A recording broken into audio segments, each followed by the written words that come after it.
बिस्मिल्लाहिर्रहमानिर्रहीम। Dear students, आज हमारे पास जो सेकंड ईयर का फर्स्ट चैप्टर का टॉपिक है electric potential. First of all, electric potential क्या होता है? The potential energy per unit charge between two locations in an electric field is known as electric potential. Electric potential का जो concept है उसको understand करने के लिए हमारे पास two opposite plates of charge हैं। अब इलेक्ट्रिक पोटेंशियल के कंसेप्ट को अंडरस्टैंड करने के लिए हमने टू प्लेट्स ऑफ चार्ज ली हैं। ऑपोजिट प्लेट ऑफ चार्ज हैं, एक पर पॉजिटिव चार्ज है और दूसरी पर नेगेटिव चार्ज है। एक का नाम ए है और दूसरी का नाम बी है। ये फिगर में आपको नजर आ रहा है 12.21 में। अब हमने क्या किया कि हमने इनके दरमियान जब हमने इस पर चार्ज अप्लाई किया, प्लेट्स ऑफ चार्ज हैं, एक पे पॉजिटिव है और एक पे नेगेटिव है, तो यहाँ पर क्या हुआ, इलेक्ट्रिक फील्ड प्रोड्यूस हो गई। हमने क्या किया, टेस्ट चार्ज बीच में पॉजिटिव चार्ज क्यू नॉट रख दिया। अब फील्ड की वजह से जो चार्ज है वो डाउनवर्ड मूव करेगा ड्यू टू क्यू ई, इस पे फोर्स अप्लाई हो रही है। अब क्या है, जैसे ही चार्ज जो है वो डाउनवर्ड मूव करेगा पॉइंट ए की जानब, तो ये डाउनवर्ड डायरेक्शन में मूव करेगा, तो ये काइनेटिक एनर्जी जो है वो गेन करेगा। बट हम ये चाहते हैं कि हम इस चार्ज को अपवर्ड डायरेक्शन के अंदर भी मूव करवाएं। तो उसको अपवर्ड डायरेक्शन में मूव करवाने के लिए हमें एक्सटर्नल फोर्स अप्लाई करनी पड़ेगी, जबकि चार्ज जो है वो ए से बी की जानब जो है वो मूव करेगा। जब चार्ज ए से बी की जानब मूव करेगा तो जो हमें फोर्स रिक्वायर होगी वो भी in the form of Q E ही होगी, बट इन ऑपोजिट डायरेक्शन होगी। हम चाहते हैं कि जो चार्ज है वो इक्विलिब्रियम स्टेट के अंदर रहे, इस फील्ड के अंदर वो इक्विलिब्रियम फॉर्म जो है वो यहाँ पर जनरेट हो जाए। अब वो जो फोर्स हम अप्लाई करेंगे वो is equal to Q E ही होगी, but in opposite upward direction होगी। जैसे ही चार्ज जो है वो अपवर्ड मूव करेगा तो क्या होगा यहाँ पर कि अपवर्ड मूव करने की वजह से जो चार्ज है वो पोटेंशियल एनर्जी गेन करेगा। जब नीचे आया था तो उसने काइनेटिक एनर्जी गेन की थी, जब अपवर्ड गया है तो उसने पोटेंशियल एनर्जी गेन की थी।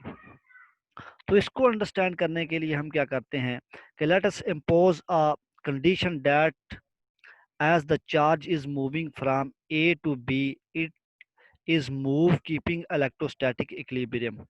It moves with uniform velocity. This condition could be achieved by applying a force F equal and opposite to QE at every point along its path. अब according to figure 12.21, the work done by the external force, जब हम उस पे external force apply कर रहे हैं और जो वो चार्ज है वो अपवर्ड मूव हो रहा है, तो इसका मतलब है वहां पे वर्क डन हो रहा है, जो कि इलेक्ट्रिक फील्ड इंक्रीज, उसकी electric potential energy of the charge that is moved. Let W A B, यानी कि वर्क डन हमारे पास जो हो रहा है फ्रॉम लोअर टू अपर, मतलब ए से बी की जानब जब चार्ज मूव कर रहा है हमारा by the force in carrying the positive charge from A to B while keeping the charge in equilibrium, जो चार्ज है वो इक्विलिब्रियम में है।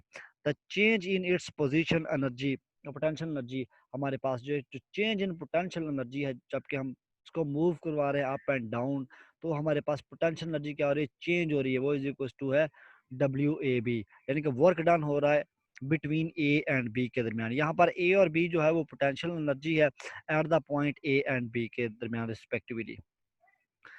उसके बाद हमारे पास है कि to describe the electric field we introduce the idea of the electric potential difference. हमारे पास इलेक्ट्रिक पोटेंशियल डिफरेंस का पता है कि हमें वो क्या होता है। The potential difference between two points A and B in an electric field is defined as work done in carrying a unit positive charge from A to B while the charge in equilibrium. तो ये change in potential हमारे पास B minus ए है, क्योंकि potential B से ए के दरमियान very कर रहा है, वो is equal to work done per unit charge. अब वर्क डन, जो वर्क है वो हमारे पास in the form of potential energy है, चेंज इन पोटेंशियल एनर्जी है, जिस तरह से हमने अबव इक्वेशन में पढ़ा है। तो यहाँ पर W की जगह पर हम चेंज इन पोटेंशियल एनर्जी लगा देंगे। और जो हमारे पास V A and V B है, वो हमारे पास इलेक्ट्रिक पोटेंशियल है between point A and B के दरमियान। Electric potential energy difference and electric potential difference between the points A and B are related. तो उस अबव इक्वेशन को हमने मेंटेन किया है, del U is equal to Q naught into del V, ठीक है, और ये इक्वल है हमारे पास वर्क डन के। Thus, the potential difference between the two points can be defined as the difference of the potential energy per unit charge। अब उसका यूनिट को हम लोग देख लेते हैं। हमें पता है कि पोटेंशियल का जो यूनिट है वो हमारे पास वॉट है, और चार्ज का यूनिट हमारे पास जो है, सॉरी, एनर्जी का यूनिट हमारे पास जॉउल है, और चार्ज का यूनिट हमारे पास कॉलम है। तो इस तरह से हमारे पास जॉउल पर कॉलम का रिलेशन भी आ जाएगा। This is a potential difference of 1 volt exists between 2 points if work done in moving a unit positive charge from one point to another keeping equilibrium is 1 joule। In order to give a concept of electric potential at a point in an electric field, we must have a reference to which we assign zero electric potential। This point is usually taken at infinity. उस point को हम infinity consider कर लेते हैं according to the figure.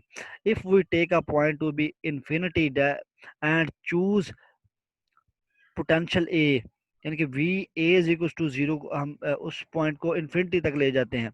The electric potential at B will be, तो फिर जो potential B पर होगा वो हमारे पास we B is equal to Q over, sorry, W over Q naught आ जाएगा। और यहाँ ड्रॉपिंग द सब्सक्रिप्शन, ये हमारे पास भी देख लें, v इज इक्वल टू है डब्ल्यू ओवर क्यू नॉट। तो ये था हमारे पास इलेक्ट्रिक पोटेंशियल। उम्मीद है कि आप लोगों को समझ आ गई होगी अच्छे तरीके से। ओके जी, अल्लाह हाफिज़।